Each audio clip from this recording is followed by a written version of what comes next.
E aí, time, nesse vídeo a gente vai falar sobre as diferentes etapas do processo de gerência de risco. A primeira delas é a identificação de riscos, é reconhecer quais riscos pode afetar a instituição. Além disso, entender como os riscos impactam os objetivos, resultados e metas. O reconhecimento de risco deve ser feito de forma colaborativa. Podem ser feitos workshops, sessões de brainstorm. O objetivo é identificar todos os riscos que podem afetar os objetivos da instituição. E às vezes, alguns riscos podem ainda não ter sido identificados. Por isso que é bom trazer várias pessoas de áreas diferentes que possam complementar para a gente ter uma cobertura maior dos riscos que podem atingir a empresa. No contexto de segurança, exemplos de risco incluem indisponibilidade de sistemas, vazamento de dados, perda de dados, como os ataques de ransomware, uso indevido dos recursos quando alguém invade alguma máquina e usa para ficar minerando Bitcoin ou fazer um ataque de negação de serviço, manda spam. E a gente pode ter também impacto no mundo real, dependendo do sistema. Se for um sistema que controla algum dispositivo físico, a gente pode ter impacto a terceiros e no mundo real, potencialmente graves. O segundo passo é a análise de riscos, onde a gente quer quantificar o impacto que o risco tem caso ele aconteça. Então, se o evento que dispara o risco aconteça, quanto que isso vai atrapalhar a instituição. E, se possível, a gente quer quantificar esse impacto para a gente utilizar essa informação para tratar desse risco posteriormente. Duas dimensões que a gente utiliza para qualificar um risco envolvem o impacto que o risco tem nos objetivos da instituição. Um risco ele pode comprometer minimamente a capacidade da instituição em atingir seus objetivos. Por exemplo, se uma vulnerabilidade permite que um agente malicioso aumente o consumo de memória de um serviço em 20%, isso é negativo, mas não impacta significativamente a capacidade da empresa de continuar operando. Uma vulnerabilidade que permite um adversário tomar controle total de um dos servidores da empresa já tem um impacto maior. E uma vulnerabilidade que afeta todos os servidores da empresa e permite ao adversário tomar controle de todos os servidores compromete totalmente a capacidade da empresa de desenvolver suas atividades e atingir seus objetivos. Então, um risco pode ter diferentes impactos. E a outra dimensão no X aqui é a probabilidade do evento que dispara um risco acontecer. Então, esse evento pode ser raro, por exemplo, uma invasão, ou ele pode ser praticamente certo, por exemplo, uma sondagem de rede. Então, essas são duas dimensões onde a gente pode caracterizar um risco. Os riscos que estão no canto inferior esquerdo são menos significativos e os riscos no canto superior direito são mais significativos. Essa análise de risco, como a identificação dos riscos, pode ser feita em grupo para a gente conseguir ponderar diferentes pontos de vista sobre cada risco, entender as possíveis implicações, a chance de cada risco acontecer e ter uma caracterização do risco mais precisa. Na análise de risco, a gente tem que ponderar o impacto e a probabilidade do risco acontecer.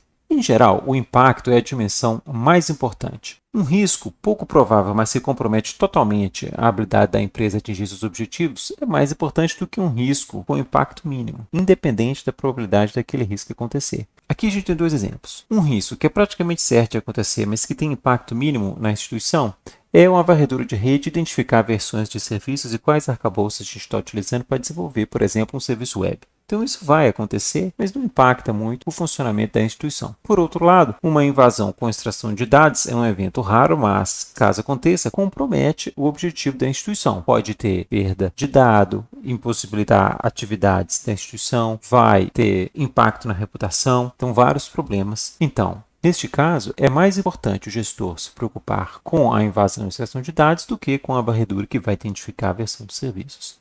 Quando a gente está fazendo análise de risco, é importante a gente considerar o risco real.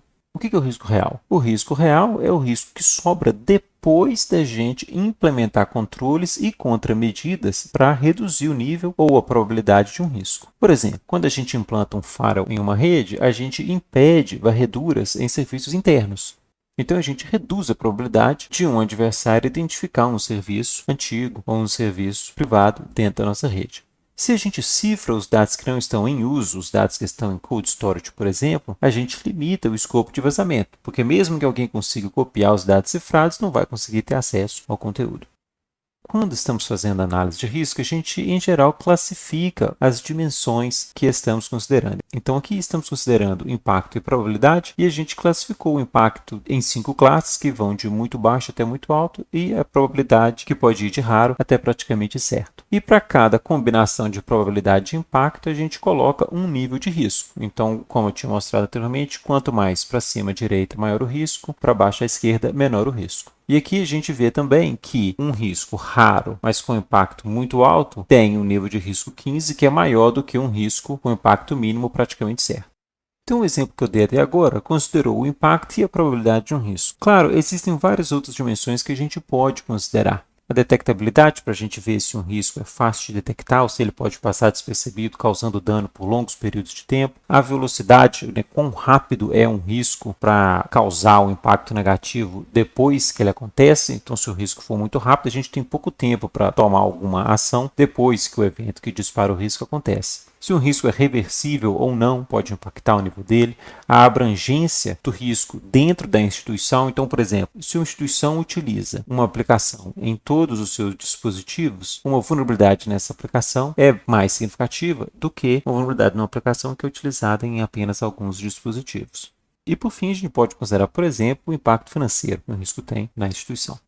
Cada instituição tem que definir qual que é o nível de risco que ela está disposta a aceitar. Isso é como se a gente estivesse traçando uma linha nessa tabela aqui que define que riscos superiores a 20, por exemplo, não estamos dispostos a aceitar. E o nível de risco ele pode variar entre instituições. Então, aqui no caso, estou mostrando uma instituição com uma certa tolerância a risco. Uma instituição mais conservadora pode traçar essa linha mais abaixo. Ela está disposta a tolerar menos risco. A terceira etapa da gerência de risco é o tratamento de risco, onde a gente vai fazer planejamento de controles para modificar o nível do risco. Por exemplo, voltando aqui, essa instituição que decidiu não tolerar riscos com nível maior do que 20 vai precisar implementar controle para todos os riscos identificados com um nível maior do que 20 para abaixar o risco real. E aí ele vai ficar num nível tolerável pela instituição. Então, a gente pode abrandar ou mitigar um risco implementando contramedidas que reduzam o impacto daquele risco. Por exemplo, em vez de criar contas de administrador para os analistas que podem fazer qualquer coisa com os servidores, a gente pode criar contas com restrições de acesso, porque aí, caso alguma conta de um analista seja comprometida, o agente com acesso à conta do analista não vai conseguir fazer o mesmo estrago, porque as permissões que o analista tinha, mesmo antes do agente malicioso obter a senha, já era. Outra coisa que a gente pode fazer é prevenir um risco. Seguindo o exemplo do controle de acesso, a gente pode implementar a autenticação de 2 fatores, que aí vai reduzir a chance de um agente malicioso acessar o sistema como um dos analistas. Outra coisa que a gente pode fazer é transferir o risco, repassar parte do risco com terceiros. Um exemplo de transferência de risco é seguro de veículo. A gente divide o risco com a seguradora. No caso de um operador de rede, uma forma de compartilhar o risco é dividir a responsabilidade de deixar os sistemas seguros entre a RNP e as redes clientes, os operadores do dispositivo. Então, a RNP não é responsável pela integridade total de todos os dispositivos que estão atrás da RNP. E, por fim, uma instituição pode decidir simplesmente aceitar um risco, em geral para os riscos com impacto pequeno.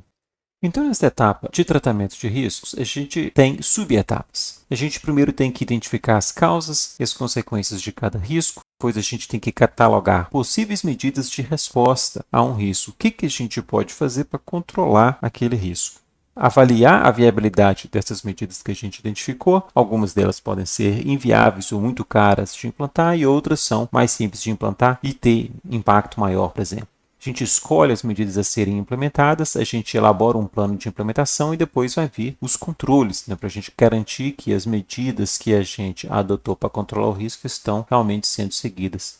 Então, aqui alguns exemplos de contramedidas que a gente tem para controlar riscos no nosso contexto de segurança de redes. A gente pode instalar faros, ou se já tiver faros, a gente pode configurar filtros mais restritivos para o tráfego. A gente pode instalar sistemas de detecção de rede. Podemos replicar dados e fazer backups periódicos para proteger contra alguém encriptando todos os nossos dados, por exemplo. A gente pode implantar mecanismos de controle de acesso mais restritivos, como autenticação de 2 fatores. A gente pode realizar mudanças na infraestrutura, atualizando a pilha de software, né? Retira lá um Django 2 e coloca um Django 4. A gente pode adotar mecanismos de atualização automática.